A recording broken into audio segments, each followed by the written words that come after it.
So welcome, everybody. I'm Rabbi Suzanne Singer, and I thank everyone for being here this afternoon or evening, depending on where you are, to join in supporting the family of Dr. Sandy Schneider. Mourning is the price we pay for having the courage to love others. Even in grief, we know that the wonder of human life is too complex and too magnificent to be memorialized in endless pain. The gifts of spirit our loved ones gave us cannot be measured or weighed, nor can they be lost or even tarnished by time. Even in our darkest hours, we know that some of their light and their warmth will always be with us, bringing comfort and courage, and in the fullness of time, healing and peace.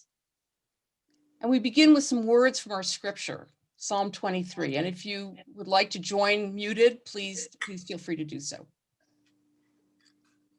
The Lord is my shepherd, I shall not want. He maketh me to lie down in green pastures. He leadeth me beside the still waters. He restoreth my soul. He leadeth me in the paths of righteousness for his name's sake. Yea, though I walk through the valley of the shadow of death, I will fear no evil, for thou art with me. Thy rod and thy staff, they comfort me. Thou preparest a table before me in the presence of mine enemies. Thou anointest my head with oil, my cup runneth over. Surely goodness and mercy shall follow me all the days of my life, and I will dwell in the house of the Lord forever. And Cantor Bob is going to read a piece that's one of Joan's favorites. Springtime. For lo, the winter is past, the rain is over and gone. The flowers appear on the earth. The time of singing is come, and the voice of the turtle is heard in our land. The fig tree putteth forth her green figs, and the vines in blossom give forth their fragrance. And another favorite of Joan's, Crown of a Good Name, is going to be read by Ethan and Hilary Stolzenberg.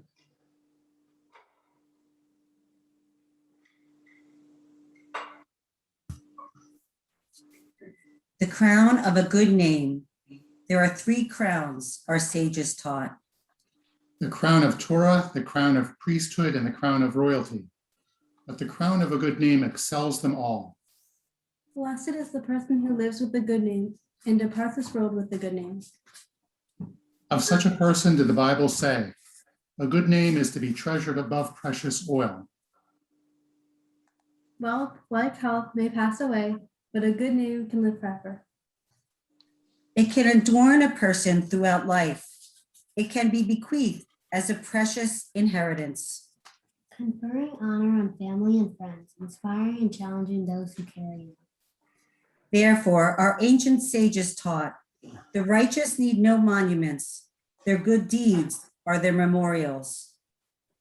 The earth of the grave does not cover them. The hand of time does not erase them. The kindness they have shown, the love they have given, remain in everlasting remembrance. Their achievements are more lasting than granite. Their devotion is an enduring legacy. Thank you. And a contemporary piece, For the Last Time.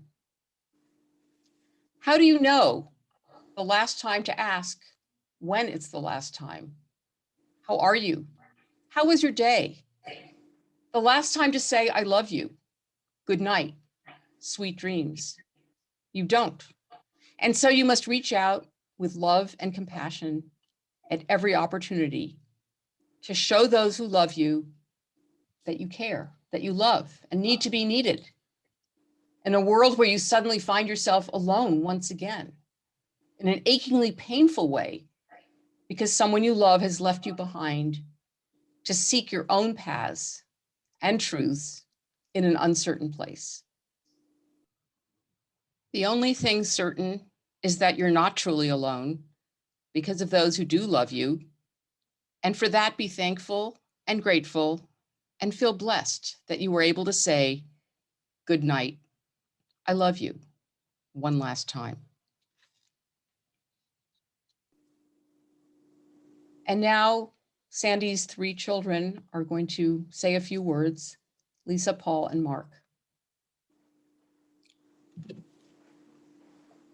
Hi, everyone. Thank you so much for coming. I'm just going to speak very briefly. I'm Lisa. I'm the oldest of the kids. I've been trying to think what to say about my father, and it's difficult because there's so much, and there's so much to miss. But I've been trying to think about the things that my father taught me that I will take away with me. And I just wrote a couple of things down very briefly. Some of the things that will have an impact on, I think, all of us for the rest of our lives are that he taught us to always pay attention, know what's going on around you, try to know something about everything. He knew something about everything, no matter what you asked him. If it was how to fix a faucet or how to prevent a heart attack, he knew. And in that note, to be curious and to learn things all the time, always, even up until the end. He watched the news every day. He knew what was going on in the world. He made a point of knowing about people and things. Work hard. He always worked very hard, and he set that great example for us. Expect a lot from yourself and the people around you. Appreciate talent and excellence wherever you find it. He always respected people who are good at what they do, no matter what they did. Know what has real value and what doesn't. When you find a bargain, go for it. One of the things my mother was talking about was that my father often didn't want to travel because it was expensive. So she would get him to travel by telling him it was a deal. And that would inspire him to go. He would have to go, yes. Be honest. Do the right thing. Help wherever you can. Every time I told my father a story about somebody who was in need, he would take me aside and say, what can I do? Take care of the people around you. He always took care of all of us and everyone that he knew. And be kind, especially when things are hard. When things got really hard, my dad was always the first person there, and he was always kind. Especially when things were really bad, and it would sometimes be unexpected because you'd expect him to yell at you and suddenly he would turn around and say, it's okay. And, I think my father was always the person that I asked questions of, that I went to when I needed something. And I already feel that somebody will say that they want, I don't know how to do this. And I'll think, oh, I wish I could call my father and ask him because he would know. And that's going to be something that I think we're all going to feel for a long time. So on that note, I'm going to turn it over to my brother, Paul. I can't look at myself like this. Okay. I had to write. I'm Paul. I'm one of Sandy's sons, and I wrote down some things. So I don't think I can just freestyle this. It's kind of going to be too much. I wrote some things down. Before I say anything, I just need to, like, my mom's sitting here. I can't speak for her, but what she did with my father just throughout their lives together, she was the center of everything that went on with. Anyway, again, I'll leave that to her. But so we come here today together in the eye of the hurricane of Sanford Schneider's passing, thankful for the end of his illness and suffering, but faltering at living with the loss of his presence.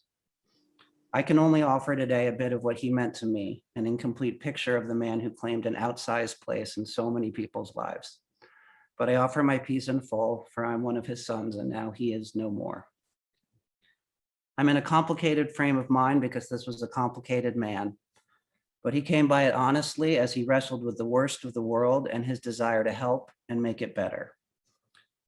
Notoriously, he had no ear for music, Tone deaf does not even begin to describe it. But no one could hear more clearly the suffering of others and the call to be of service with his skills. Fierce, decent, ethical, honorable, a mensch. If there was a right thing to do, he would certainly do it. And if there was a right way to do it, he would kill himself trying. And you better do it that way too. A planner and a preparer and a risk assessor of actuarial stature. We've had an emergency closet stocked full of gallons of water, boxes of batteries, and enough tuna fish to feed a Jewish day camp since before I could walk. This guy was ready for a disaster. He wasn't, though, always so ready for life's party or life's enjoyment or commotion. But you just had to park him in front of a salami sandwich or some sesame candy, or even better, lox and a schmear on a bagel to be given a focused display of what simple pleasure in this lifetime means. And I would do him disservice if I did not remember him tearing it up on the dance floor at my bar mitzvah in 1984. It was utterly terrifying, but he brought it that day. He married a Schwitz, but he will always be a Schneider. The difficulty and strength of that name reflecting the difficulty and strength of the man. The son of a tailor, Jacob, Grandpa Jack.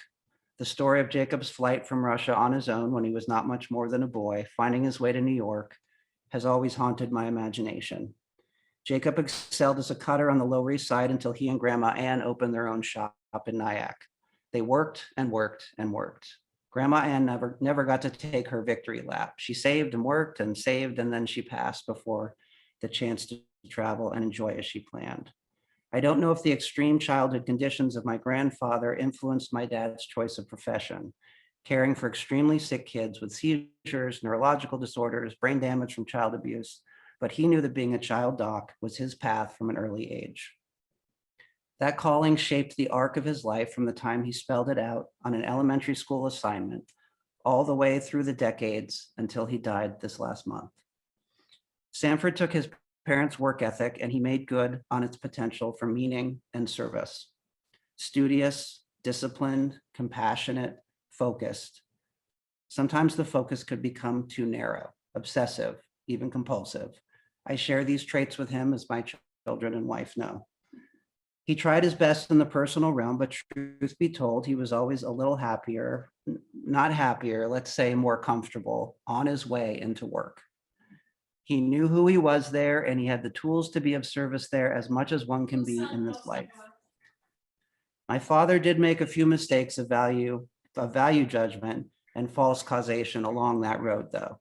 As the commandment says, "Ye shall have no idols before me." But if you must, Harvard and Columbia and NYU will do. But Columbia and NYU could not create the care or calling that he brought. Somebody's not muted. Please Sorry. mute. Thank you. My bouncer. But Columbia and NYU could not create the care or calling that he brought to his profession. They could clarify what is known and not known, and they could certify the required rigor. But they could not bring the curiosity, presence, awareness, commitment, and humanity that is required in a great doc. Those qualities my father brought to his calling from his heart, despite his deference to the credentialed status. For a time, he was a gatekeeper of the severe training system that he came up in. God help you if you needed to be board certified in child neurology by him from 1975 to about 1989. But eventually he transitioned to becoming a genuine mentor. I never saw my father so connected or certain of his way as when he talked about his medical students, residents, and fellows at Arrowhead and Chalk. At Chalk, he was paid to be this kind of mentor. At Arrowhead, he gave it for free, whether you wanted it or not, passing on a lifetime of experience and a wealth of knowledge to all the young docs that came into contact with him at the start of their careers. He learned to sing the song of his calling, and he helped others to hear and honor the seriousness of a profession which demanded their very best. This shift in his later years was general and profound. Fathering these docs made him better at his own fathering. And the second season at work and life coincided with his becoming a grandfather 5 times over. His grandkids will not remember Dr. Schneider, but only Paka.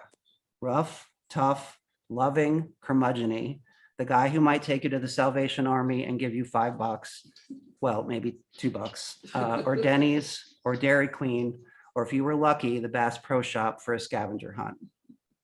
In his later years, he also realized that maybe he had held a few things too cheaply by mastering a career that could be all-consuming.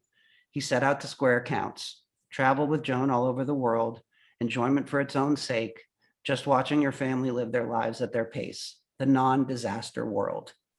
His efforts here were all the more moving for the fact that he lacked some of the apparatus to lose himself in enjoying these softer pursuits. Fishing was one place where things felt right. Among that select tribe, he could be just one of the guys, and we'll probably hear more about that later. In all these areas, he improved on his own parents' story. Certainly that is the most one can ask of any person. In the end, after years of service and endless medical rescues, which he performed for others on duty and off, there was no rescue to come for him from the members of his esteemed profession.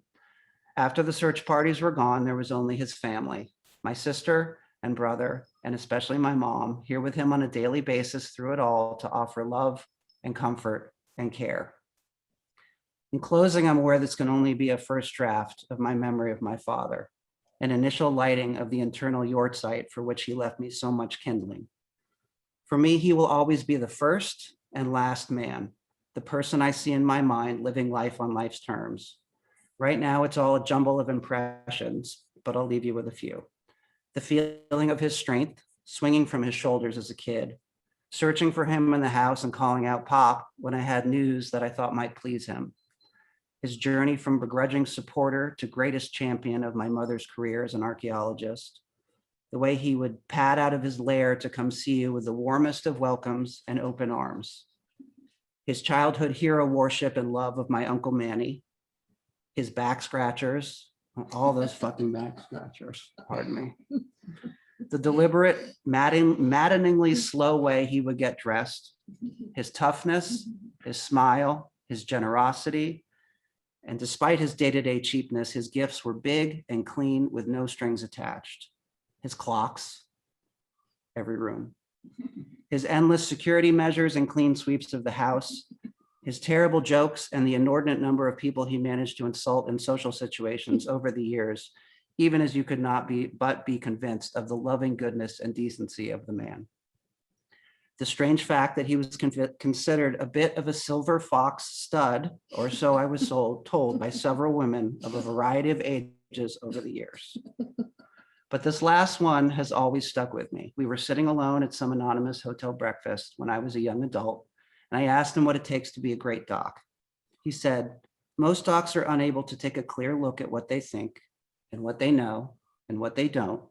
They are unwilling to constantly question themselves and constantly get better. They're not hard enough on themselves.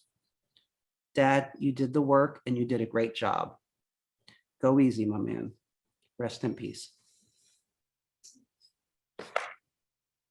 Hi, I'm Mark. I'd just like to say a few words. Thank you, everybody, for being here. And thank you, Dad.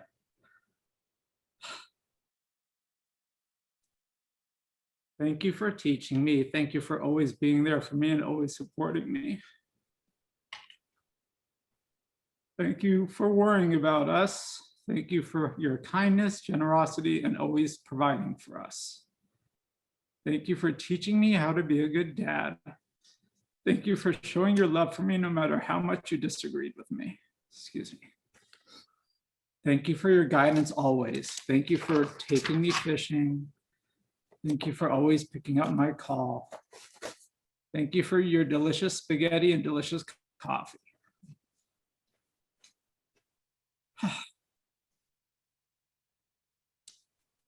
Thank you for always looking out for others before yourself. Thank you for comforting me even when you were sick. Thank you for trying to prepare me for this moment, even though I knew I would never be prepared. Thank you for being such a good person. Thank you for your laugh. Thank you for your sweet hugs. Thank you for the impact you made in this world. Thank you for always being the first to call me on my birthday. I'm gonna miss that so much. Thank you for so many memories that I will keep in my heart for always. I miss you so much beyond words. My life will never be the same. I will keep you in my heart and your memory with me and my family forever. I love you. Thank you for those incredibly beautiful words and memories. Really beautiful. Rachel and Jeff Solomon are going to read a prayer by Alden Sullivan. Blessings now a river. And one day you will be gone. Simple as that. Gone. A blank space, the flowing of life filling the spot where you once were, or could it be that the love once held within you will finally be free? That your old container, now broken, will no longer bind you?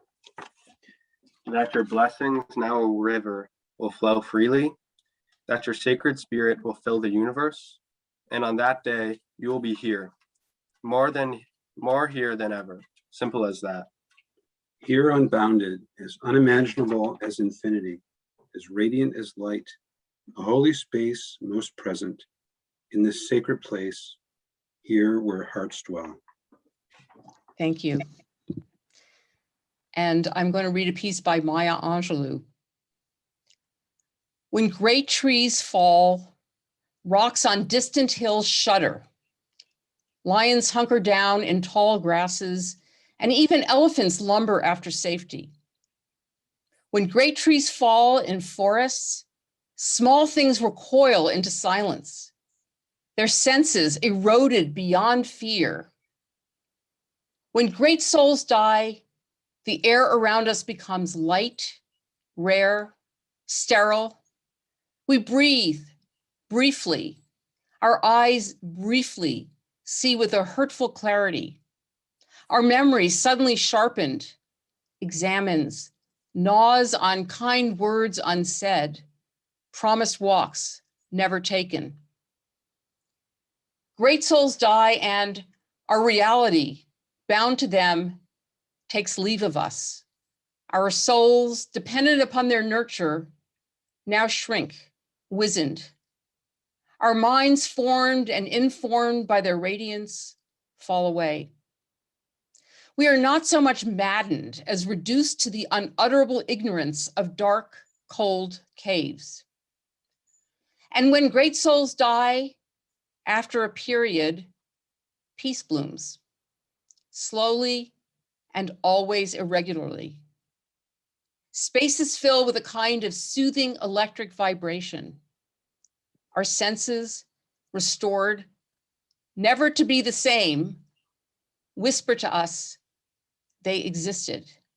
They existed. We can be and be better, for they existed. And now I'd like to share with you a beautiful tribute to her grandfather by Clementine, a video tribute.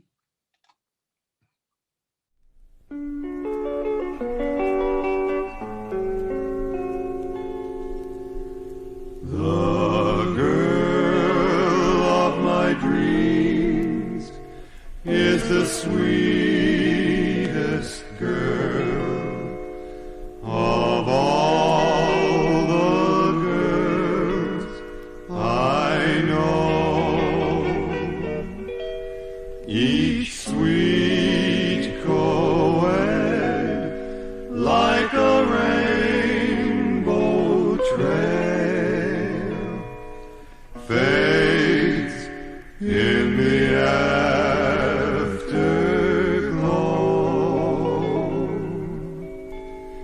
The blue of her eyes and the gold of her hair are a blend of the western sky,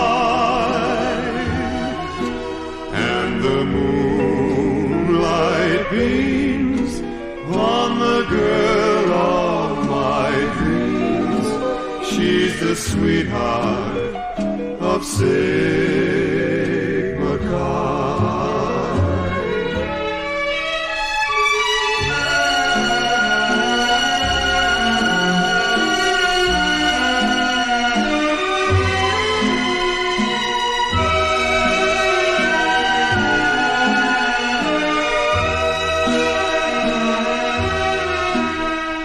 each sweet co-ed like a rainbow trail fades in the afterglow.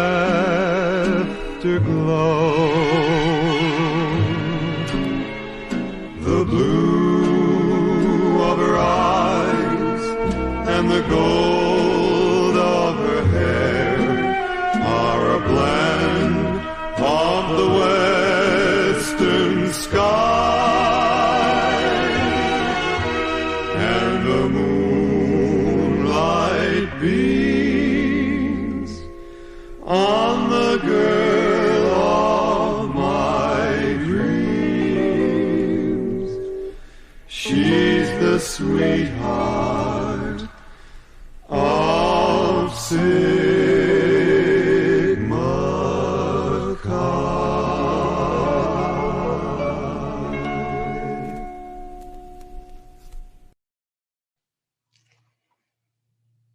Lovely, Clementine, you're very talented.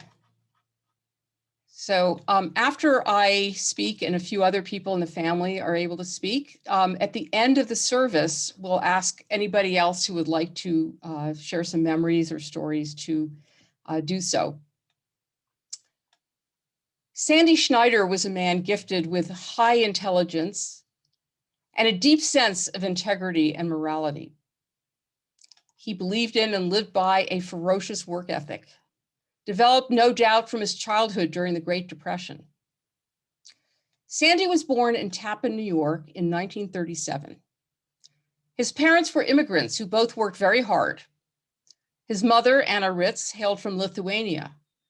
His father, Jacob, from Poland. They owned a women's apparel store in Nyack. Sandy had an older sister, Leah. Always brilliant, Sandy went directly from high school to serve as a fellow at the Worcester Foundation for Experimental Biology, which is founded by the inventor of the birth control pill and who became a mentor to Sandy. From a very young age, Sandy knew that he wanted to be a pediatrician because he loved children. Sandy attended the University of Rochester, where he met Joan in 1956 in the basement of Sigma Chi, thus the song you just heard. Both had state scholarships. Joan says that Sandy was very shy, so she pursued him. And she liked the fact that he was shy and studious.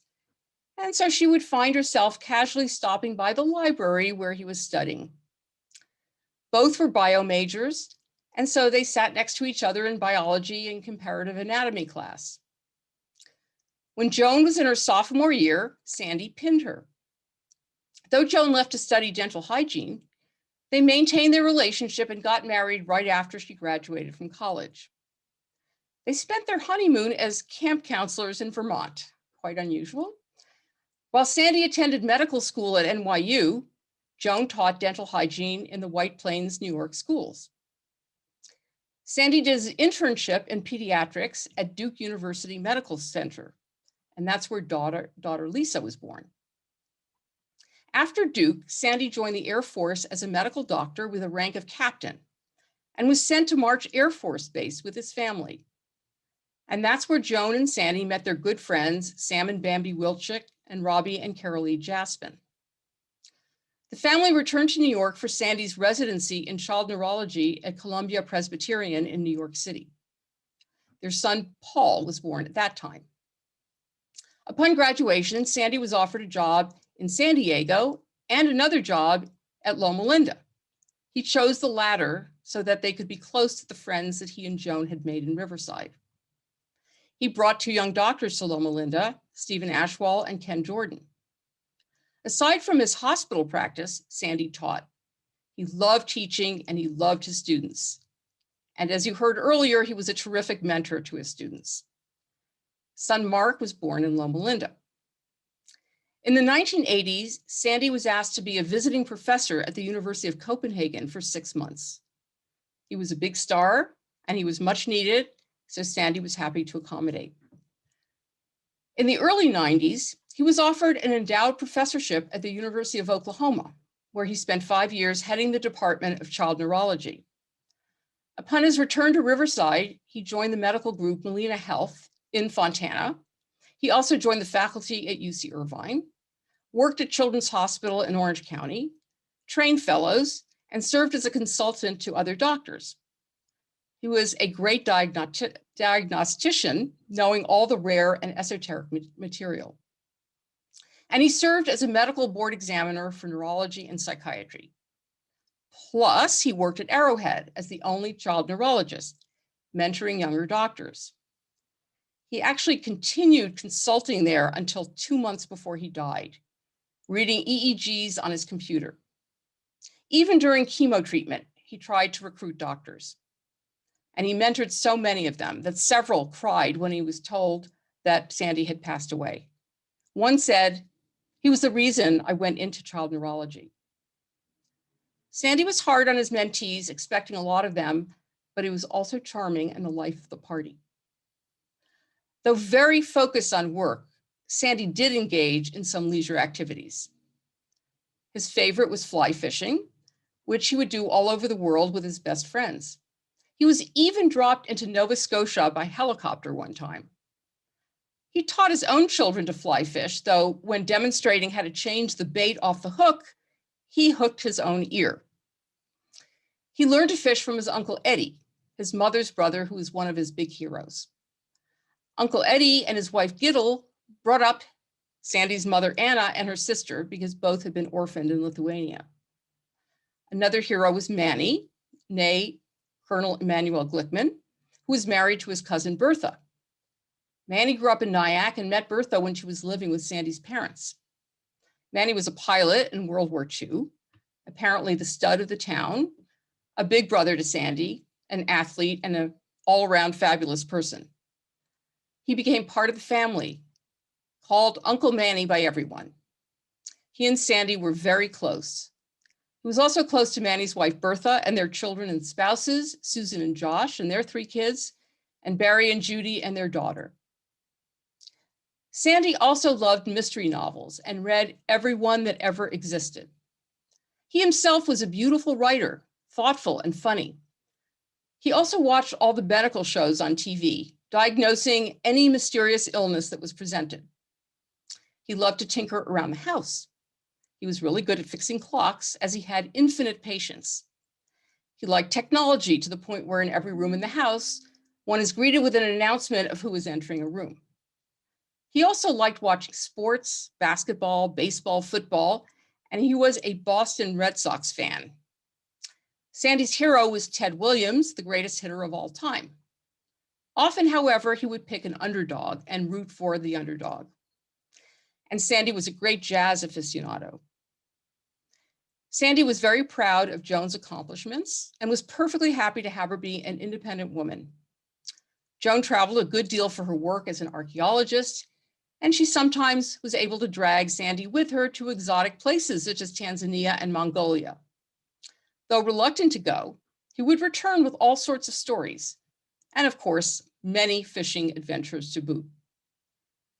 For his kids, it seemed like Sandy knew everything. In fact, Lisa would call him all the time with questions about one thing or another. Certainly, they must have thought he had supernatural powers, as he revived 3 people in front of them. Once on the beach, he revived a Lebanese baby. Once in a restaurant in Riverside, someone swallowed their false teeth, and Sandy knew right away to do the Heimlich maneuver. And once on a Lufthansa flight, he performed CPR on someone having a heart attack. He was always there to help someone on the side of the road, even though he was warned not to for fear of being sued. He also diagnosed medical issues for friends of his children and provided them with reassurance regarding their condition. Sandy was a proud grandpa. He loved his grandchildren, though he didn't always appreciate the mess that they made when they were young because he liked things really neat and orderly. As you'd heard, they called him Paka, and it gave him so much pleasure to take them for a treat to the 99-cent store, the Salvation Army, or Denny's. Taking care of people, giving to others, being of service, putting everything into his medical practice, and adhering to strict ethics. These were the characteristics of Dr. Sandy Schneider. He had a positive impact on so many people, and he could be extremely charming. He will be sorely missed by his many communities, by his wife Joan, his son Mark, his wife Charito and their children Max and Andrew, by his daughter Lisa, husband Dickon and their son Alex, by his son Paul, wife Elaine and their children Clementine and Elon, by his sister Leah and nephew Ethan, whose wife is Hillary, as well as their 3 children, by his niece Rachel, her husband Jeffrey and their children, Juliana and Adam. Many of them followed him into the medical field, and his advice proved very helpful to them. We're going to hear now from some members of his family, as well as from some people who were his associates in the medical field and friends. So we begin with Melaine, his daughter-in-law, and grandchildren Clementine and Elon Schneider. Okay. Hi, everyone. So the kids and I wrote a little thing for Paka. I'm going to read it on their behalf. We decided to put it sort of in like a letter format to him. Dear Paka, we've been reminiscing about all the wonderful times we had together and how much we are going to miss you. We thought it would be nice to talk about some of our favorite memories and how much we will always cherish them. Paka, this is Elon. I have 3 favorite memories. The first is the time we went to the dollar store and you bought me so many toys. The second is the time I fell asleep on your shoulder on New Year's Eve. And the third is the time we went fishing. I felt so loved and was so grateful that we got to spend this time together. I showed you my interest in toys, and you showed me your interest in fishing. Paka, Clem here. I know I was your favorite grandchild. There will be a hole in my life where we used to have thumb wars and whistling competitions. Also, thank you for always sharing your Gatorade with me. Alon and I will never be able to eat at Denny's without remembering all the fun meals we shared there. I'm still laughing about the time I was bragging to you about the straight A's I got on my report card, and Alon chimed in with his brag that he never did any of his homework.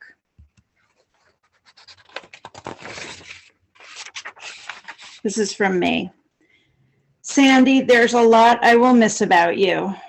I'll miss your delicious coffee and the care you took in mixing the 3-bean variety for the perfect cup.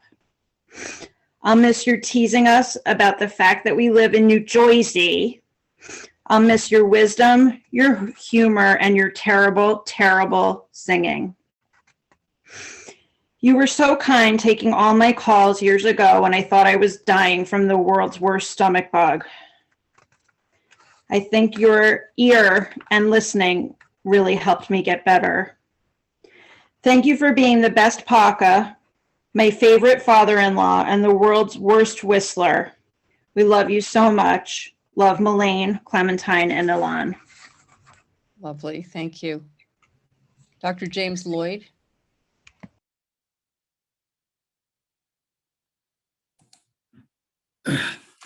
Hi, I'm Jim Lloyd. Met Sandy through our combined enjoyment of fly fishing at the Riverside area's Deep Creek Fly Fishing Club when a mutual friend invited us all to go with a group to Mammoth to fish for a week at a resort there. That led to more fishing trips and more times together. We got so that we were looking for each other at the meetings and sitting with each other and talking. And I'll never forget his generosity in starting to tell me, Jim, I got this beach house down in San Clemente. You need to take your wife down there sometime when we're not using it. And after he would tell me that 3 or 4 or 5 times, I finally said, okay, I'll do that. My wife is a nurse at neonatal intensive care unit at Loma Linda. And we went down and enjoyed a nice weekend at their house in San Clemente. And being a little curious, she opened up a photo album there, was looking at it. And she called me over, Jim, what's your friend Sandy's name? I said, Sandy Schneider. She says, is this him? Pointed to a picture. I said, yeah, that's Sandy. That's not Sandy, that's Dr. Schneider. He comes into NICU with a little horn, blows it in the infant's ear to see if they react and test him. I said, yeah, he's a doctor. She says, yeah, he's really well known. He's a pretty good guy. I said, he's not a bad fisherman either. We got to know Joan then, had a number of dinners together, and we took quite a few fishing trips together. Enjoyed it. He and I would drive to Lee's Ferry in Arizona, about an 8-hour drive. We drove to northern Utah to the Green River, fished a weekend and so forth. Those long drives gave us a lot of time together and talking and sharing our stories and listening to him. I learned about his growing up, how he met Joan, learned about probably a lot more about you kids than you wanted to know. But we have enjoyed thoroughly getting to know the family and everything. A couple of fishing trips stand out. Sandy always said, any day fishing is a good day. If you catch a fish, it's a great day. We didn't always catch a fish, but there were some good times. One trip to Lee's Ferry, we arrived on Thursday evening after driving all day. And our guide asked to meet us the night before. Instead of there, we did. He said, you guys interested in getting up a little early and meeting me an hour earlier than we usually do? I said, sure, why? He says, well, we know a place where this time of year, when they let more water out of the dam to generate electricity, it starts washing across a certain gravel bar. And there are a lot of these little tiny worms in the gravel there that wash out. And it's fish gather below. It's usually pretty good fishing. So we said, sure, of course, we'll get up early. And we did. We're the first ones there to that gravel bar. And we fished our hearts out. We caught fish after fish after fish all day long. If I didn't have one on, he had one on, or we both did. It was best day fishing I think either of us ever had. When we got back to the motel, about 5 o'clock, we went and ate supper, rested a minute, looked at each other and said, then I hit the sack, we're worn out. We were in bed and sound asleep by 7 o'clock and slept for a good 10, 11, 12 hours. Never forget that trip with him, or our conversations that we enjoyed a lot. One time we were having dinner with Joan and Sandy at their favorite Thai restaurant, and Joan, the mover and shaker that we love, said, hey, I happen to know they're a great deal on flights to New Zealand. Let's all go. Well, I never really thought about that, but we talked it over and ended up telling Joan, sure, Joan, you make the arrangements, we'll chip in, we'll all go. She did, and we had the best 10-day vacation trip I've ever had with the two of them together that I will never forget. First day fishing there with Sandy, we didn't catch anything. Happened still, according to Sandy, was a good day. But our last day fishing there, we were with a guide, and he would point out a fish because it was sight fishing there. And he caught one, I caught one, kind of slow back and forth throughout the day. We got all done. Our guide told us, gentlemen, I want to tell you, Sandy, you caught 6 fish today. Jim, you caught 7. And he says, a good day fishing here in New Zealand is 1 fish. Great day is 2 fish. You guys had one of the best days we've ever had fishing here. Never forgot that either. We had a great time though, didn't we, Joan, on that trip? We also took a trip to Cape Cod with Joan and Sandy, and kind of remember we went out on a guide with his boat. Water was a little rough. Sandy wasn't real steady on his feet. He had a foot that kind of bothered him, and he kind of hunkered down in the back of the boat and cast as he could. Couldn't quite get out, didn't do as well as maybe the rest of us on the boat did, who could get around a little better. But Sandy never complained. He was fishing, he was having fun. We had a good time. A local told us about a secret parking place and a walk along the sandy beach to an inlet that had good fishing up there in Cape Cod. So we thought we'd try it the next day. We got out there, and sure enough, it was just like you said, secret little parking place. A long walk on the beach. It was a mile or more in our waders and fishing gear and carrying our lunch and water. Sandy had a foot that bothered him, but he would never complain about it. He just kept trucking along and smiling because we were out fishing. Enjoyed it a lot, learned a lot from him, enjoyed our conversations and our time together. Something I will never forget. He enriched our lives significantly, both with his friendship and his humor. And when we had some medical issues, Sandy was there to guide us, point us in the right direction, find the right way to get us treated, and made our lives better for it. Sandy was more than just a friend. He was, excuse me. He was my big brother. I loved him. Loved the family. We miss you guys. I've retired and moved away, but you are in our hearts. We love you all. Thanks. Thank you, Jim. Dr. Paul Shervin? Are you able to hear me? Yes. Great. I met Sandy in Halifax, Nova Scotia at a neurology meeting. The night before the meeting ended, there's a traditional banquet, and there were probably 400 or 500 people seated at round tables. And the after dinner speakers were getting duller and more boring and more ceremonial. And the fellow who was back to back with me at the next table was Jerry Milstein and his buddy Sandy Schneider. And they were talking about getting the hell out of here tomorrow and going fishing in Prince Edward Island. And I leaned over and I said, "You guys are fishermen?" They said, "Yes, but we already have a guide and he'll only take 2 people." I said, "Well, I'll tell you what, I'm going trout fishing here in Nova Scotia tomorrow, and let's get together tomorrow night and see who did what." And I said, "Do you guys know how far it is to drive to Prince Edward Island?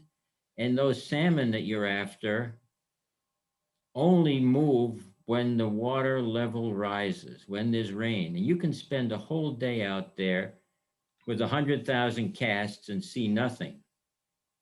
I was lucky because I had a cousin who was married to the Commissioner of Public Utilities in Nova Scotia, and I just happened to have the inside track on where to go, even though the fish I was going after were about 1/10 the size of what they were looking for. So this begins my little tale of It's a Small World. Sandy and I bonded, and we decided every year we'd get together. One year, Joan and Sandy came to Vermont and spent time with Annie and with me, and we went to little brook trout ponds and caught fish. But as we got to know each other and bonded, every time he told me something about his personal life, a little click went on in my brain. I was a medical student at Duke University when Sandy was an intern, but I didn't know him. One day we were talking about internship again. He had gone to the University of Rochester. I was an intern at the University of Rochester. Many years later, when we talked about where we grew up, he mentioned Worcester, Massachusetts, which was where I spent my childhood. And as was mentioned, Sandy had been a student at the Worcester Foundation for Experimental Biology. Now, that institution was the place where Min-Chu Chang, Gregory Pincus, and the physician John Rock jointly discovered the oral contraceptive, the birth control pill. Every year, they took 24 students from the United States and put them through a summer program destined to become physicians or basic scientists in biology. Sandy was one of those 24. I had a chuckle one day because as he was describing what went on at the Worcester Foundation for Experimental Biology, I said, "You know, Sandy, I was there just 2 years after you were." doing the same thing. Then one day I called Sandy and told him that I had been fishing on Lake Dunmore, which is about 20 minutes, half hour away from my house in Vermont. And there was this pause. Joan and I spent our honeymoon there as camp counselors. So it's a small world. We did so many things together. Every year we went fishing. Every time I had a tough patient problem, my resource was to call Sandy. He didn't always have the answer, but he could direct me as to where I could go to get the answer if it was answerable. And I was just looking at a little list of places that we spent fishing. Sometimes Annie joined us as the third fisher person. We fished in Oregon, in Arkansas, in Idaho, in Vermont, in New Hampshire, in New York, in Massachusetts, in Georgia, in North Carolina, in California, in New Mexico, in Colorado. And one time when we were at a place in California called Oasis Springs, they served us some onion soup. And Sandy, we were sitting 5 at a table, and there were 3 or 4 tables at this fishing lodge. He said, this soup is almost as good as what we get at Mimi's restaurant. This guy leaned over from the other table and said, what do you know about Mimi's Cafe? He said, let me tell you, I would wait an hour for Joan and for me to go into Mimi's and just get the onion soup. And this fellow said, well, I hope you like it because I own the restaurant. And he told us the story about how his father had been shot down in World War II and had been befriended by a French family. The mother was Mimi, and that's how he named his restaurants. So It's a Small World comes full circle.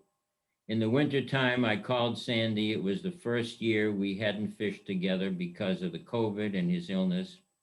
And he said to me, my friend, I hate to tell you this, but I caught my last brookie. And he was right. So these are my thoughts. What I've learned from listening to the rest of you today goes beyond the relationship that I had with Sandy. And it underscores how important it is to tell these things to the people you love while you're alive. Thanks for the opportunity.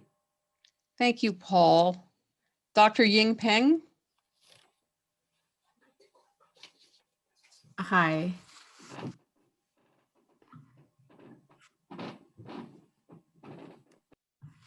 Hi, can you hear me? Yes. Okay. So I have so many memories I have to write down. And it has been a week and compressed to just 2 pages. And like everybody has said, Dr. Schneider is a very special person. And I had privilege of working with Dr. Schneider as a child neurology colleague at the Children's Hospital of Orange County for almost 8 years until I left to enter private practice. It was really an honor to know him and a more deeply honored to be able to speak about him today. I'm still in disbelief of his passing. His energy, commitment, and integrity are all words that begin to capture my image of him. He was such an honest human being, a great teacher, friend, and someone who took pride to helping others to succeed. I first met Dr. Schneider when he came to interview at Children's Hospital, where I worked. He had a remarkable career and well-known in our field. And I was actually studying him prior to the interview. And I was kindly cautioned by one senior colleague. And he goes, Sandy can be a bit crusty. So I was quite nervous as junior faculty to interview him. However, he came across as a such kind father figure. He was able to put me at ease right away. And it turned out to be the most delightful interview in my entire career.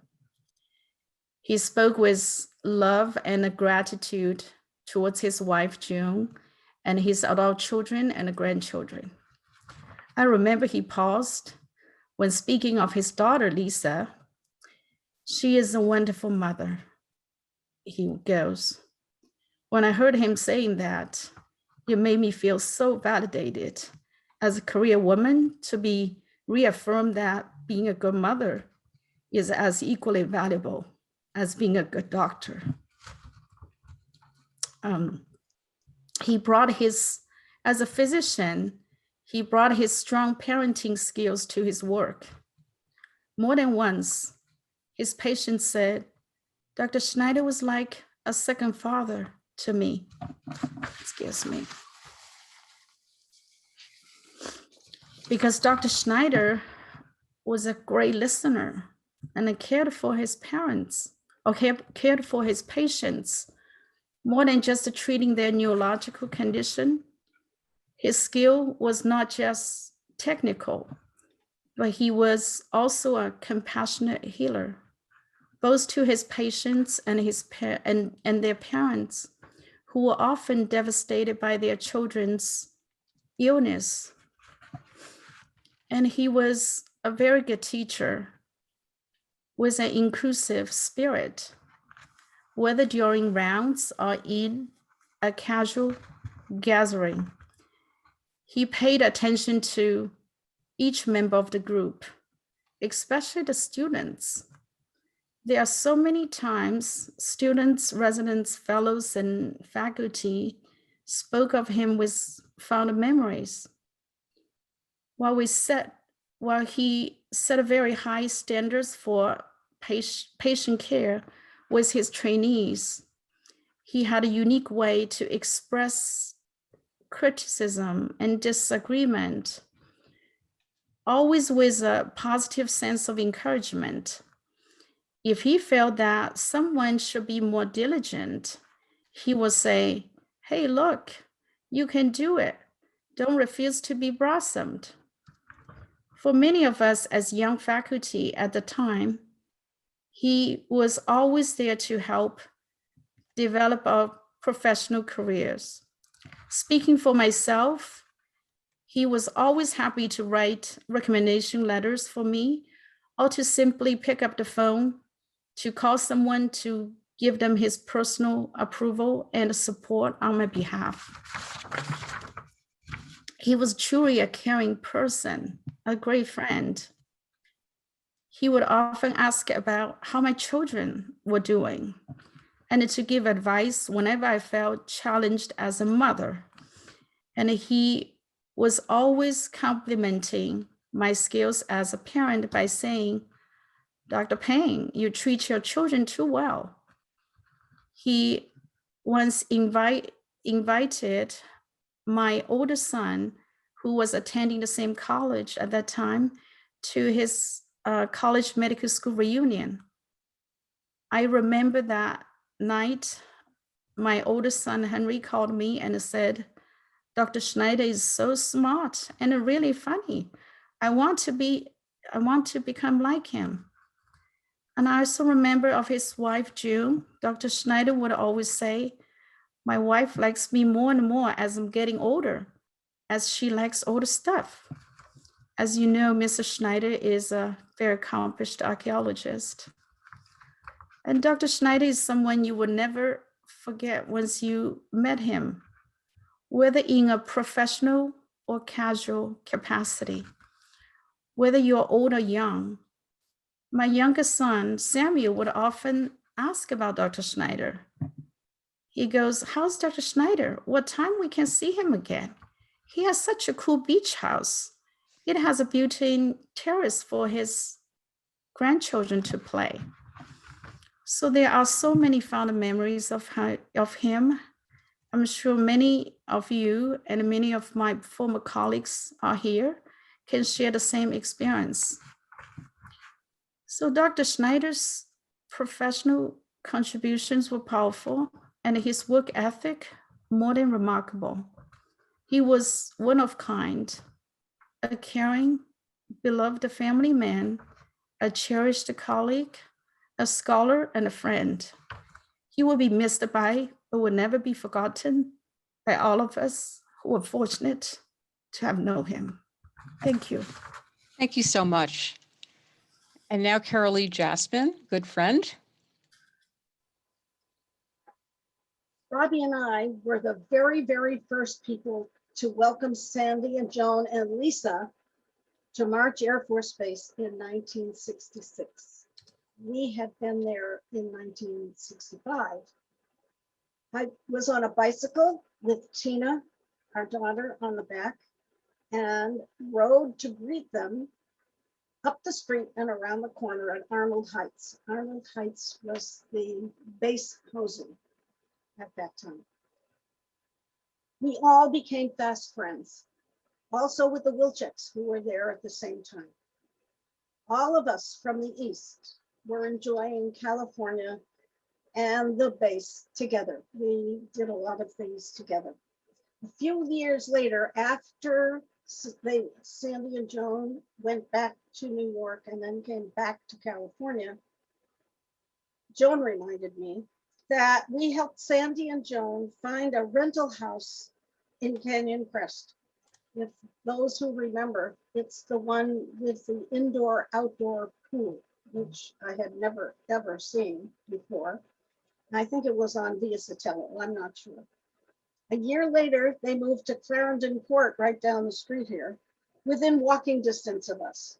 We saw each other, all of us, very often. The kids were friends too. We, Robbie and I, have always admired Sandy for his prodigious intellect and caring for everybody, and certainly for his patients, and for a really, really good sense of humor. He would always kid me, "Oh, Carolee, you're shrinking." Well, guess what? I am shrinking. He was absolutely right.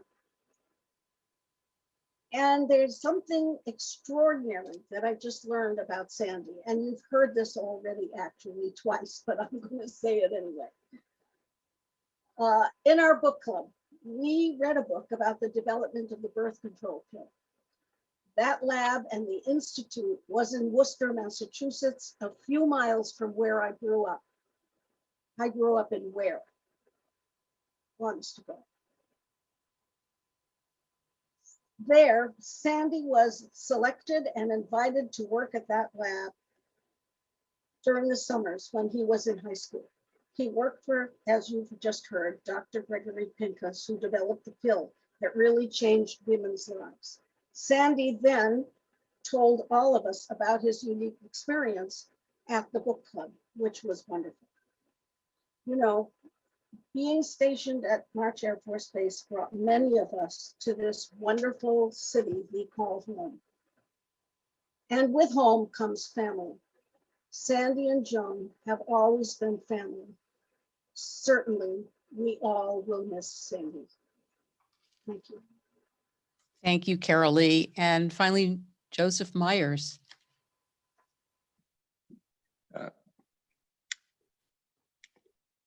We met Sandy and Joan a long, long time ago, very shortly after we moved to Riverside in 1970. Across the cul-de-sac lived Robbie Jaspin and Lee and their children. They were at one end, we were at the other. We lived there because I had asked Robbie when I had a client who was injured and he was caring for. When I found out what his diagnosis was and talked to him about the case we had, I said, finally, where do Jews live in this town? Because we hadn't yet moved here. And he said, well, I've just built a house up in Canyon Crest. You can go look. So I did. And I think it was that week or the next, there was our house, which was at the end of the other side of the court. And I bought it. I didn't ask my wife to see it first, but we wanted to get out of where we were badly. So we were here very soon thereafter. After that, we met Joan, Sandy. We met Jerry Polis, another lawyer in town who had been here and who also had served at March Air Force Base in Judge Advocate Corps, I believe. And we met Velia and Erwin Sherman. Erwin, a biologist who was at UCR at the time, and Velia, his wife, who became a judge after going to law school when her children were out of the small child stage. And so the four couples, the Shermans, the Polises, the Schneiders, and the Myers, would entertain ourselves from time to time, meeting, going to each other's homes, and then sometimes going to Los Angeles to go to shows. We had tickets to the Amundsen Theater. We would go see plays, some good, some bad, some very professionally done, some quite experimental. But it was always a joy to go because we could always talk about the play and then have a dinner. Sandy had places in Los Angeles that he liked to go for dinner, and happily we shared the same taste. A good steak was something that we both enjoyed. And the couples, everyone fairly bright, would have great conversations. Jerry Polis and I would tend to pick arguments just for fun. And Sandy would join them with his intelligence and wit. We would tell jokes, we would drive, we had wonderful times. We were very close as families as well. In those years, we all had children who were small and growing. And on many occasions, we would be out together and out as families. We celebrated holidays together, Jewish and non-Jewish. Hanukkah was especially fun because there were a horde of children. And unfortunately, one of the central parts of Hanukkah for us, all of us, was a place called the Pail of Chicken down the street in Riverside, which had wonderful fried chicken. And we brought that, and the women folk would make latkes at whoever's home it was that we celebrated. Sometimes Lisa's as well. They were wonderful times, and we got to know each other really well. Joan had asked that I talk about the four couples who through really the 70s and early 80s is when we spent most of our time together. And that was a lot of time, and it was a part for me to grow up. And it was a thrill to be able to consult Sandy when I had cases involving injuries of any kind, but particularly neurological problems or pediatric problems. And as I mentioned before, Sandy took care of our son, Jeremy, when he was about 10 or 11 years old and had contracted some sort of mysterious problem where he had to stay home. He was dizzy all the time. And Sandy said, I'm not going to put him in a chair and spin him around so that he can throw up. I know what he's got. He can just stay home for the next 10 weeks or so, and he should get better. But we were, of course, terrified.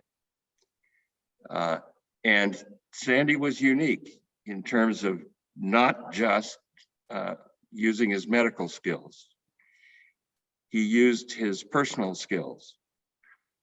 Paul said he was a mensch, and indeed that's what he was.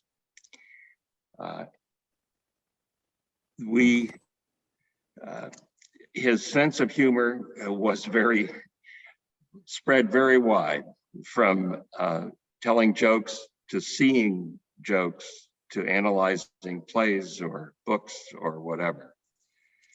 He was a wonderful, wonderful man. And as parents of a patient,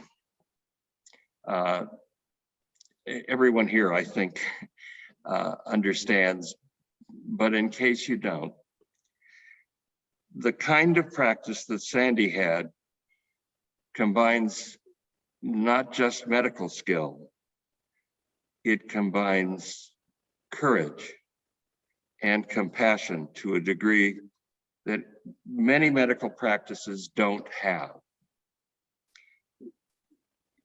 When one is a pediatrician, and especially when you're dealing with the kinds of illness and injuries that Sandy's patients had and their families had to bear, takes enormous courage in addition to compassion. You are dealing with people who are the most frightened and for the best of reasons. And Sandy calmed us as parents, and I know that he calmed other people as well. It is a difficult thing to do unless you're born to it. And Sandy was not just a born scientist, he was a born physician in the best sense of the word. It is difficult to think of him without thinking of his smile, his wonderful sense of humor, and the sadness that his last time among us on earth was one of great pain. And it is just terrible to contemplate it. But he was a very brave man. He was a very smart man. He was a very loving man.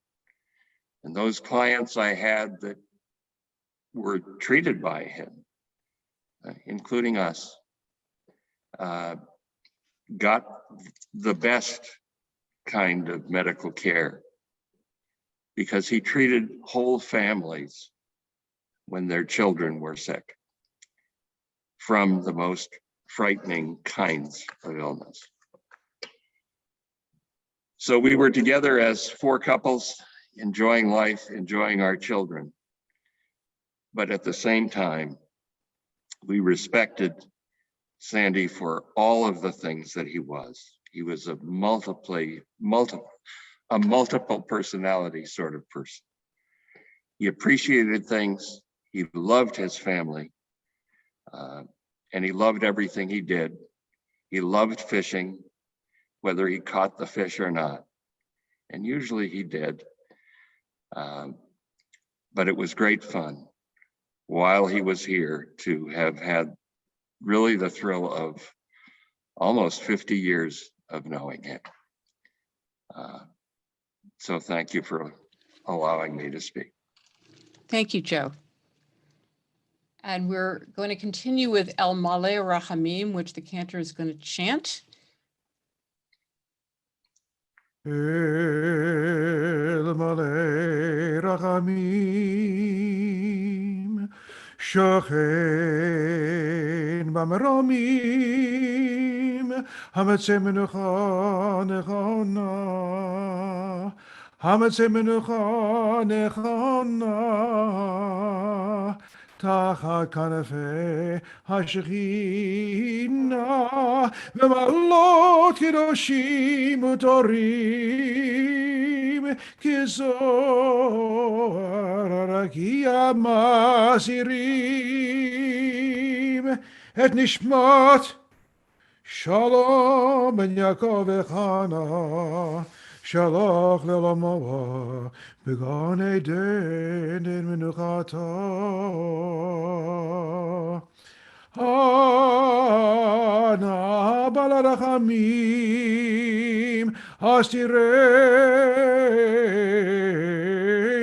בסתר כנפיו לעולמים, וצרה בצרור החיים את נשמתה. אדוני הוא נחלתו.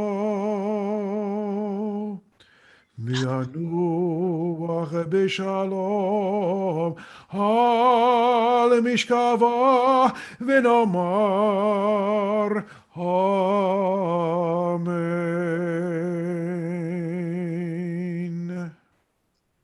Fully compassionate God on high, to our loved one Sandy, who has entered eternity, grant clear and certain rest with you in the lofty heights of the sacred and pure, whose brightness shines like the very glow of heaven. Source of mercy, forever enfold him in the embrace of your wings, secure his soul in eternity. Adonai, he is yours. May he rest in peace, and let us say, Amen.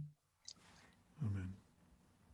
The Mourner's Kaddish, if anybody is thinking of somebody today, either because you're in Shloshim or the first year, please say the word, but don't unmute. And we'll think of all of those people that you are thinking about today. And also, if you have a yard site this time, please say the name.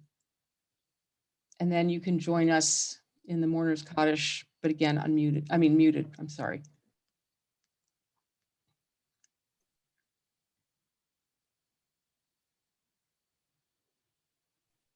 Yikadal v'yikadash shemei rabbah.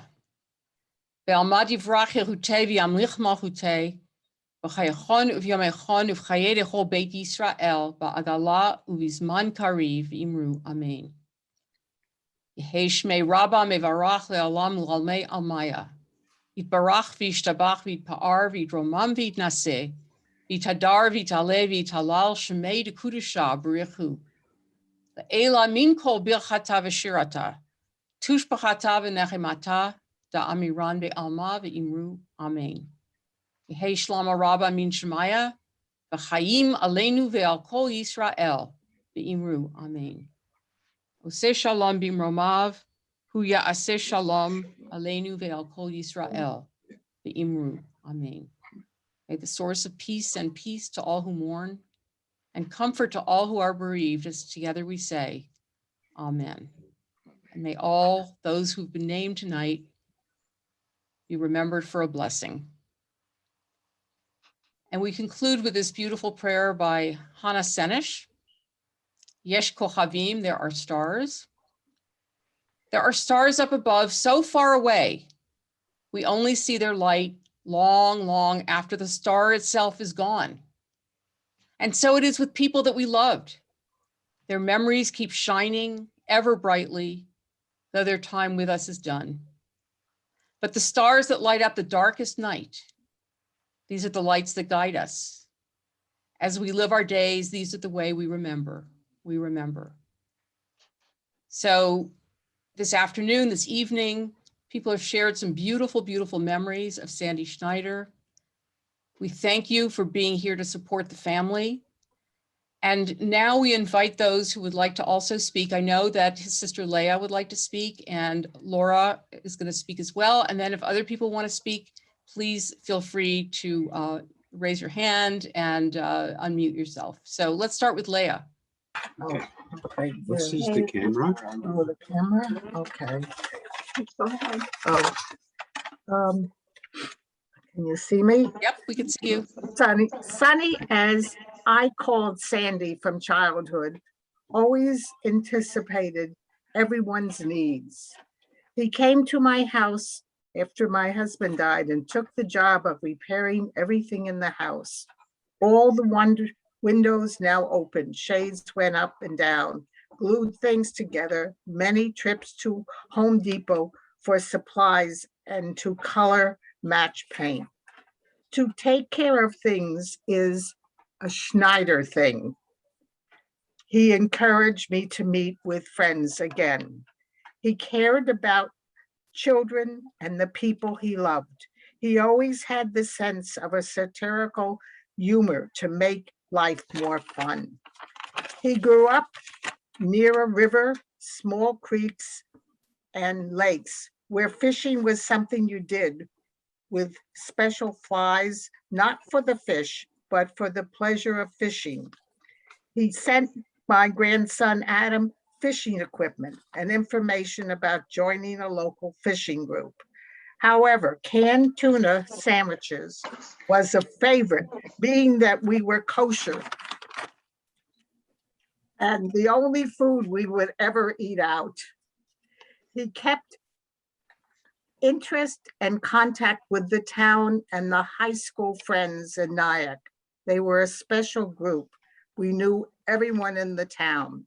Visited a severely paralyzed high school friend for many, many years in Nyack.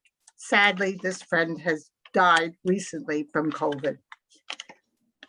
He worked hard and accomplished great respect and honors in his profession. A fine human being that will be missed, loved, and remembered by all who knew him. A very gentle and sweet soul. We miss him so. Thank you, Leah. Laura? Okay, thank you. I'm Laura Bachman, and I'm just going to read something I wrote. My family and I would like to offer our deepest condolences to Joan, Lisa, Paul, Mark, and the whole Schneider family on behalf of their beloved Sandy. I have known Sandy Schneider since I was a teenager. I have been good friends with Joan and Sandy's daughter, Lisa, since that time. Sandy and his incredible wife, Joan, as a couple were and still are absolutely fascinating to me. Sandy, as most of you know, was a brilliant and highly esteemed pediatric neurologist. And his wife, Joan, currently is, as most of you know, a brilliant and highly esteemed archaeologist, amongst other things. Their combined intellectualism, which must be a sheer force in and of itself, never seemed to outweigh or overshadow their beautiful union and beautiful uniqueness as a couple, as well as their exceptionally kind, caring, generous, diverse, and accepting ways. Sandy Schneider was a life adventurist, I believe, and a true progressive and visionary in many ways. He was a visiting doctor in Haiti during the 1970s, and that's where Lisa and her family visited for a while when she was a child. Lisa said he also went back to Haiti in the 1980s. I remember Lisa telling me back when we were in college about all of the gifts that used to be sent to their house around the holiday season from all of the grateful parents of children who had seen Sandy as their neurologist. And these gifts would be profusely thanking Sandy for administering neurological care and medical expertise to their beloved child in some way. There must be countless children in our community, as well as around the world, who have benefited by and whose lives have been changed for the better by being seen by, evaluated, and treated by Dr. Sanford Schneider. On a personal level, I always found Sandy very sweet and unpretentious. I remember in the 1980s, Lisa telling me about how her dad liked to go deep sea fishing, which I thought was really adventurous. Sandy and Joan and my dear friend Lisa and the entire Schneider family, including their spouses, are extremely good, caring, patient listeners too. That's likely one of the traits which made Sandy such a good doctor. On this note, Sandy and Joan and Lisa and Dickon helped me immensely just by being their wonderful, kind-hearted, generous selves all around the time period before, during, and after that I was grieving for my beloved dad. When Nathan and I visited them around this time at the Schneider Beach House, Sandy was so lively and animated and showing us around. The sun was softly shining and the promise of ocean waves was nearby. There was a nautical charm in the air, and Sandy seemed to be enjoying himself so much that day just by being with Joan, Lisa, Dickon, and Alex, and in that good-humored, casually classy way that he had. I recall standing outside talking to him, and he was telling me and Nathan about Paul and Mark and Lisa and their families. And as he showed us around a remodeled version of the beach house, I also recall that one of the rooms had a cluster of family photographs, and that Sandy's face lit up as he showed us into that room. I think this is where memory comes into play, because especially as I get older, I find that as life changes around me, the beautiful memories of others stay the same. Such memories of people who make impacts within our lives resemble permanently fixed points within an otherwise changing universe. Memories like that particular day spent with Sandy, Joan, Lisa, and Dickon at their beach house that remain in my mind as steadying anchoring points. Memories comprised of delicate brush strokes as though painted upon a still life painting, where the ocean waves and the smiles of all the wonderful people aside you seem to live on forever within time and life. Thank you, Laura. Thank you for letting me. And I think that one of Sandy's grandchildren, Max, would like to speak, and then Doug, and then Ruth. Max? Thank you. I really like the dinners we ate together. And the most usual word he said to me is "what's new?" I never saw him. That's great. Thank you, Thank Max. you. Did you want to say anything else, Max? No. Okay, well, we appreciate that. Thank you so much. Doug. Hello, I'm Doug Speasky. I'm a fellow member of the Deep Creek Fly Fishers, which I have enjoyed that for many years. And that's where I met Sandy. And we also have had some great fishing trips. Ones mostly I remember are to Cape Cod with several other Jim Lloyd and other members, and had a great time. Now I remember somebody else commented that Sandy was having some trouble with his foot, and the trouble with the beaches at Cape Cod are long. They're a long walk, and if you have a painful foot, it's not easy. And I noticed he was kind of walking kind of slow, but he just kept on going, and he didn't complain. And that's another one of his traits, and he's a tough guy. And we got to know him through my work at the Deep Creek Fly Fishers. And I'm sorry I didn't get to do more fishing over the years.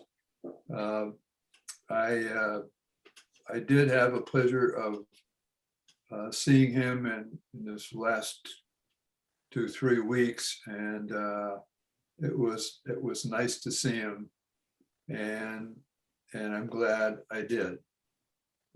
And I'm glad I came here and to listen to family people and friends and family members who loved him. And I didn't know him as well as you did, but I'm impressed with everything that was said about him. It aligns with my knowledge of him also. And I just, my condolences to family and the friends.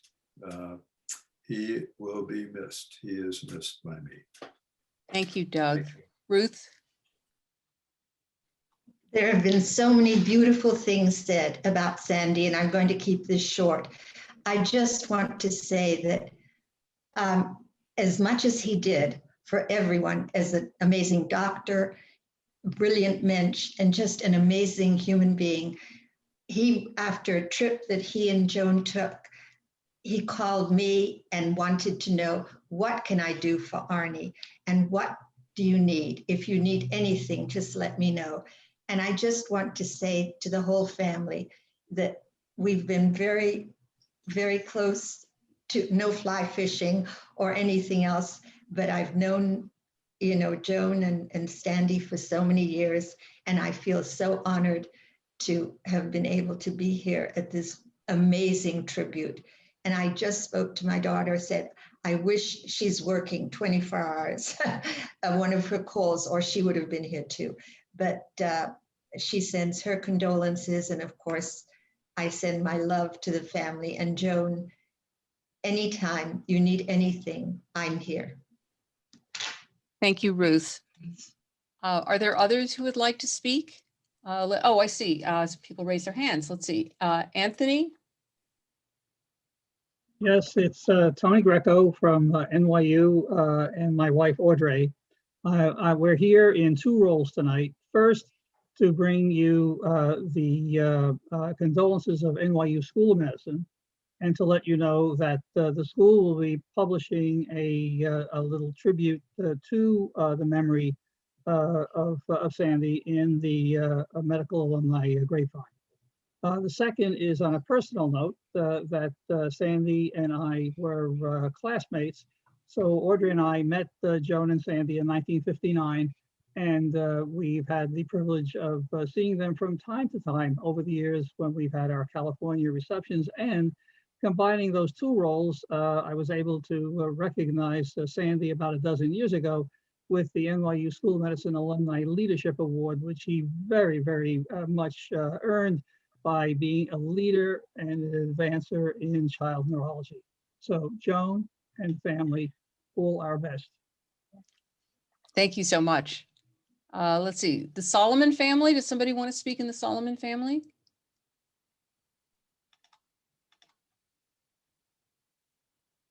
Yes, thank you. This is Sandy's niece, Rachel, and my husband, Jeff. I just wanted to say a couple words. I don't have anything written down, so I was the first niece, and my mother has a photograph. I guess when my uncle was in medical school, holding me as like a newborn infant, and he had an impact on my family, I think, without us even knowing it.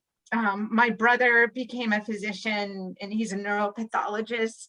My daughter wants to be a pediatrician, and she's wanted to do that ever since she was like in third grade. What I can say about him is he's always been so caring for my family. When my brother and I were small children, the pediatrician that we went to was his friend because it was his recommendation that we went to him. We moved to California after my aunt and uncle moved there. And I remember spending time growing up, driving the 8 hours to go visit them in Riverside, or flying from San Francisco to visit them in Riverside for various family events and for holidays. And in the mid-1980s, my parents moved to the East Coast, and my uncle always made an effort to visit my mother on the East Coast. Whether if he was giving the boards on the East Coast, wherever it was, he would make his way to Maryland to visit my mother and our family. And as my mother said, after my father died, he was just so kind by coming and fixing things at our houses. My aunt and uncle also came to all of our children's events, like the bar and bat mitzvahs from the West Coast. It really has been very meaningful that he did all those things for us, and we'll really miss him greatly. And I think my husband wanted to say a few words. Okay, yes, I'll be brief, but I want to take the opportunity to express our condolences to Joan and Lisa and Paul and Mark and all their families. And just want to say, when I think of Sandy, what immediately comes to my mind is his generosity. And I don't mean just like always wanting to grab the check after dinner, which he always did, but you know, even before I married Rachel, he welcomed, and Joan welcomed me to their houses, which I really enjoyed. And one time, Sandy took me to the hospital because he wanted me to see some new medical imaging equipment only this hospital had. And you know, he was generous with his time and his expertise in talking to our children as they're growing up and developing futures for themselves. And you know, he has had so much experience he wanted to share. So anyhow, I know I wasn't the first to mention the generosity tonight, but I wanted to reinstate it as a theme. And thanks for the opportunity to speak. Thank you. Did you all, Stolzenbergs, did you just send us dinner? Yes. Thank you. That's They what we're weren't gonna have. supposed to ring the doorbell. I hope they didn't do that. They knocked very quietly. Thank you so much. Lovely. Dale Dickinson, I think, wanted to say something. I just, on behalf of the Deep Creek Fly Fishers, I wanted to extend our condolences to the friends and family. And unfortunately, I only met Sandy on a few occasions. I never really got to know him. And I can see that that's been a lessening of my life. I'm really moved by all of by not only his accomplishments, but the love and the affection that he had for all of you and you have for him. And that's about all I have to say. Appreciate it. Thank you. Lewis Warren, did you want to say something? Yeah, I'm Louis Warren. My father, Claude Warren, has worked with Joan for many, many years. My father's an archaeologist. And I got to know Joan and Sandy a little bit. I've known Joan many years. I don't know Sandy as well as I know Joan, but that I worked for Joan one summer. It must have been the summer of 1990. I was working on an archaeological dig on the Mojave River up by Silverwood Lake. And I got to know the family. Mark must have been 14, I think. And we actually dug a pit together. I met Paul and Lisa somewhere in there. But one thing, I remember meeting Sandy. I only met Sandy a few times over the years. I heard a lot about Sandy from everyone who knew him. And when I met him, I knew why. He made such an impression. And he told this story that has never left me. And I'm sure I will get the details wrong. And I'm sure the family knows this story. But it's something that I think of when I think of Sandy. That at one point, I don't know why, he had come up for lunch when we're digging on this, we're on this archaeological dig, and it's blazing hot. We sit under a shade outside, and he joins us for lunch. And right away, I noticed that he was a curmudgeon, which made me like him a lot right away. A very curmudgeonly guy. But we got to talking, and I don't remember why he told this story, probably because I'm a historian of the American West. And he said, oh, I'll tell you a story about a Westerner I met. And he proceeded to tell a story about a case he was on, a legal case on which he was a consultant. And he had been asked to be an expert witness in a civil case by another of the attorneys for another surgeon who was who was a defendant in a civil case. I guess it was a malpractice case. And they asked Sandy to look at the case, and did he think he could be an expert witness on behalf of the defendant? And he looked at the case and he said, yeah, actually, I think I could. I can't see anything that this surgeon has done wrong. And so they said, okay, thank you very much. And the next thing he knew, he got word from the plaintiff's attorney that they wanted to come by Sandy's office to interview him in preparation for the trial. So they come by the office, and he said, and into my office walked Jerry Spence. Now, if you don't know who Jerry Spence is, I'll tell you, because it's essential for the context of the story. Jerry Spence, I guess he's still around, although he's very elderly. He was in the 1980s, probably the most successful trial lawyer in America, and in these kinds of tort cases. And the thing about Jerry Spence is he's from Wyoming, born and raised, went to University of Wyoming Law School. He dresses as a cowboy in the courtroom, and he talks in this drawl, and he'll tell you, I'm just an old cowboy. And the first thing he does when he walks into the office and he meets Sandy, Sandy says, is he looks around the office and says, well, you got a fancy office here, Dr. Schneider. I'm just an old cowboy. And Sandy said, and I said to him, you know, every time I hear somebody say I'm just an old cowboy, I get an irresistible urge to cover my wallet with my hand. And they said he sat down at his desk, and Jerry Spence sat down in his seat, and then he proceeded to lean back and put his boots up on Sandy's desk. And Sandy said, get your filthy boots off my desk. And he said, after that, Mr. Spence put his boots down and was a perfect professional, and it all went fine. And I was like, wow, you had that encounter with Jerry Spence? He said, oh, it was just nonsense. The whole thing was nonsense. And I just remember thinking, what a strong, courageous, just man. And he talked about it as a kind of mildly amusing story in which anybody would have done what he did.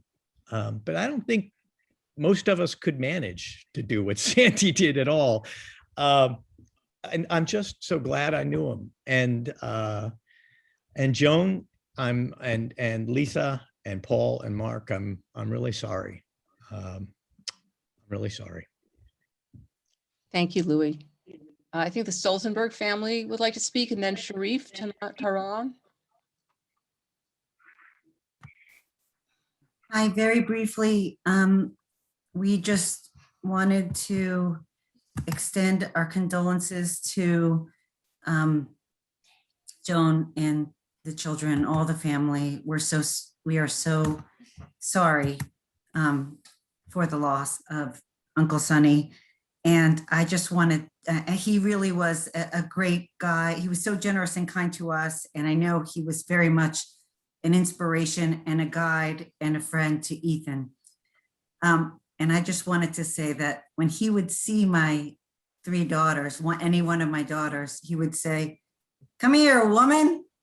Come on over, woman. What are you saying, woman? And he would always call them woman. They were like 3, 5, 8 years old.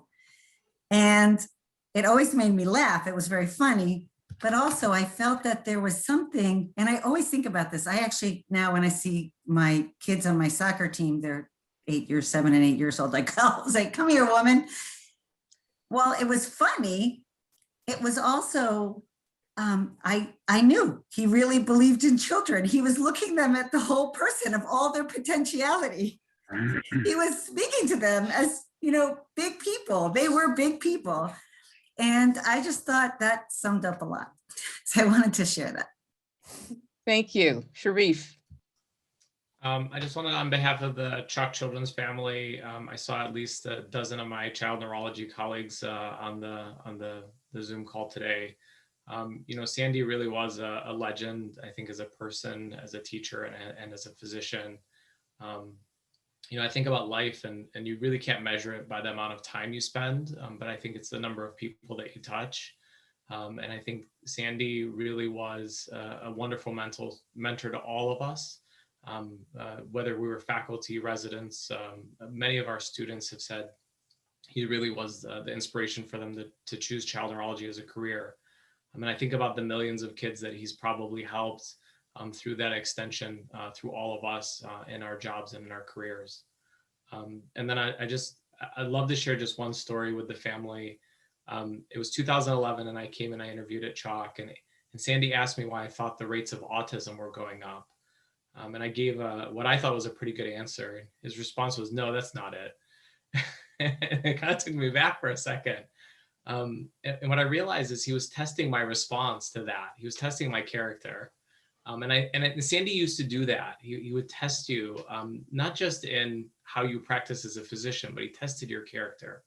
And I think that that's just a really, really important kind of characteristic of a mentor. And then we all loved his stories, and we loved his bedside manner. He was notorious for that horn in the NICUs. I think he made some nurses in the NICU have a little mini heart attack when you honk that horn to check their hearing. But he shared wonderful vignettes about parents and patient stories. that we all learned from. And, you know, and his demeanor with patients, he used to joke with some of them, you know, we'll do brain transplants. But it was, yeah, he was a great guy. We really love him. And we love you all too. Thank you. Thank you, Sharif. Great story. I think Joan would like to say a few words. Yeah, can you hear me? We can hear you, yes. Just following up on what Hillary had to say, Sandy read a lot of mystery novels, and the bedroom is still piled high with them, but his favorite book was Horton Hears a Who, Dr. Seuss. And his favorite page was, of course, a person's a person, no matter how small. And he has that framed in his office. So that was the way he treated his patients. So that was his favorite book. Wonderful, wonderful. Thank you. Anyone else before we sign off? Marlene.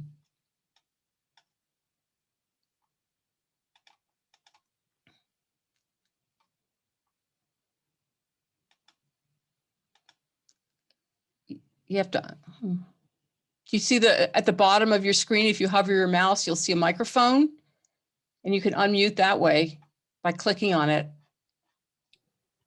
I've known Joan since Sandy and my late husband graduated medical school together, and we shared a backyard at Duke while they were doing an internship.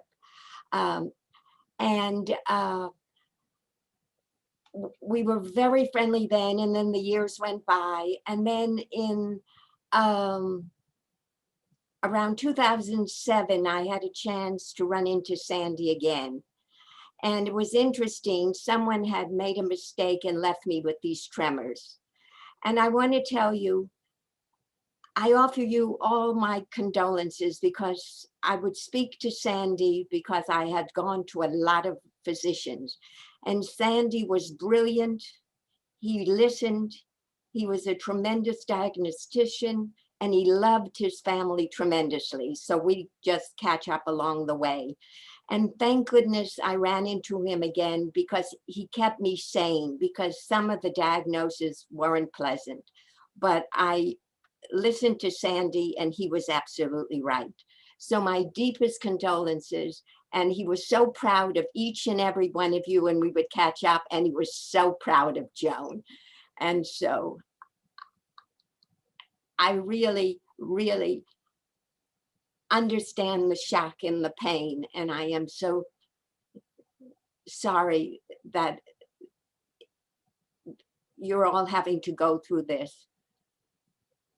But I am just so grateful I had this brilliant mensch to talk to, and he made my life much easier, because his diagnosis was different from everyone else's and was more accurate. Thank you, Marlene. Max, did you want to talk again? You raised your hand. Bye-bye. Bye-bye. Okay. Thank you. Thank you. Anyone else? Yes. Okay, go right ahead. My name is Erwin Sherman. Joe already referred to the closeness of the four families in Riverside.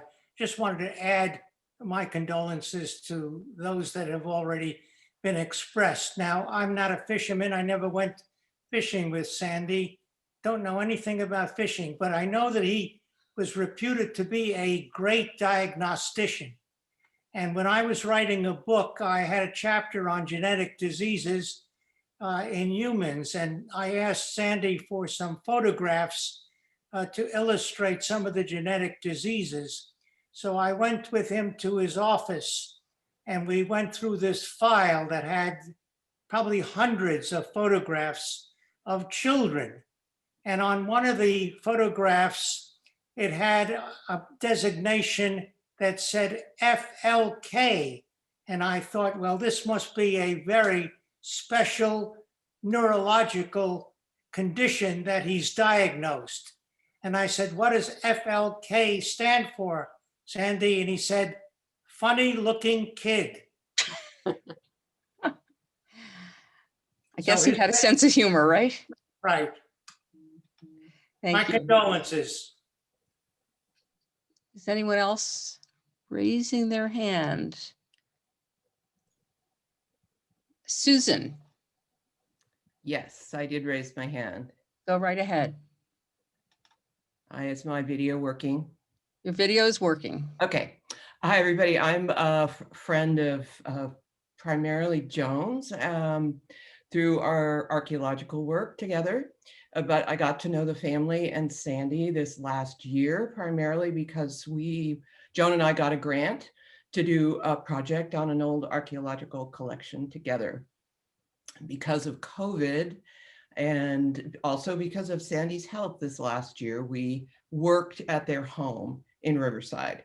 And even though Sandy was not at his best health-wise and ill, he was an amazing host for me and welcomed me into the family. And the family has mentioned Sandy and his coffee.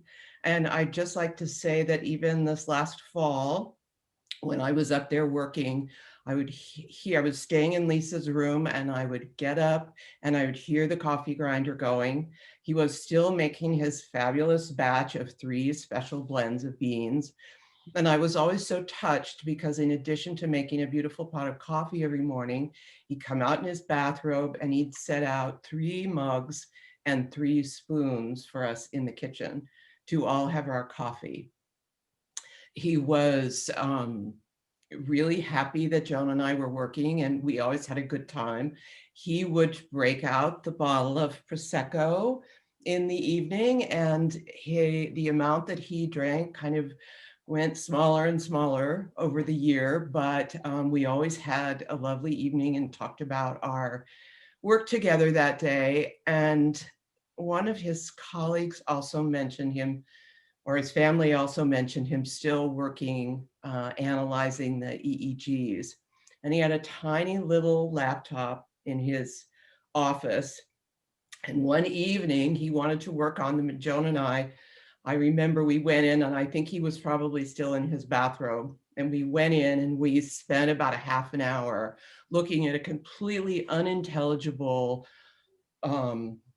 stream of dashes and dots and lines. And we had a photograph of his client, the woman with her baby, and he was in his own illness still working for his patients. And it was an extremely touching experience for me to see him still working and analyzing, and his wonderful mind still making a contribution in spite of his own medical difficulties. So I love the Schneider family, and it's been a great privilege to spend part of this last year with you all. And I wish you all the best, and we'll all miss Sandy. Thank you, Susan. Okay, Bruce and Kathy, I see a raised hand.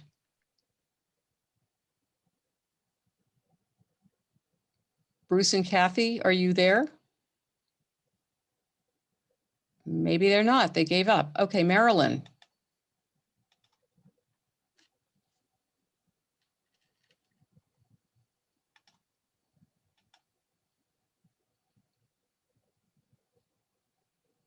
If you hover your mouse over the bottom of the screen, you'll see a microphone that has a red line across it. And if you click on that, they'll unmute you. Got it. Yeah. I'm Joan's sister.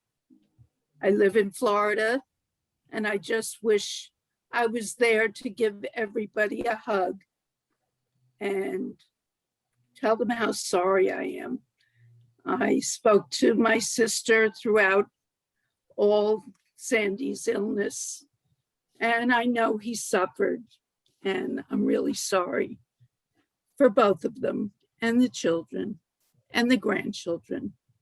And I did not see a certain side of Sandy, the medical side, because I've always lived on the opposite coast, but he was quite a guy.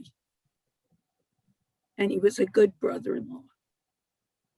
And that's all I have to say. I'm sorry, kids. I wish I was there. That's it. Thank you, Marilyn. Bruce and Kathy, are you there? They're unmuted, but they're can't hear you if you're talking, unfortunately. Okay, well, I think, let me just look at the other, oh, there's so many people here. It's hard to see everybody. I'm just looking to see if there's anyone else. Okay, I think people spoke really beautifully about a wonderful man. And I hope that's given comfort to his family. And this is recorded, so they will be able to watch this again if they want to hear any of these great stories that were shared. So thank you all again on behalf of the family. And please keep in touch with the family during the next few months, because it gets harder after this. Good night, everyone. We just want to say thank you to everyone for what they shared and for showing up here today. We really appreciate it. Thank you, everyone. Thank you. Have a good night. Bye-bye. Good night.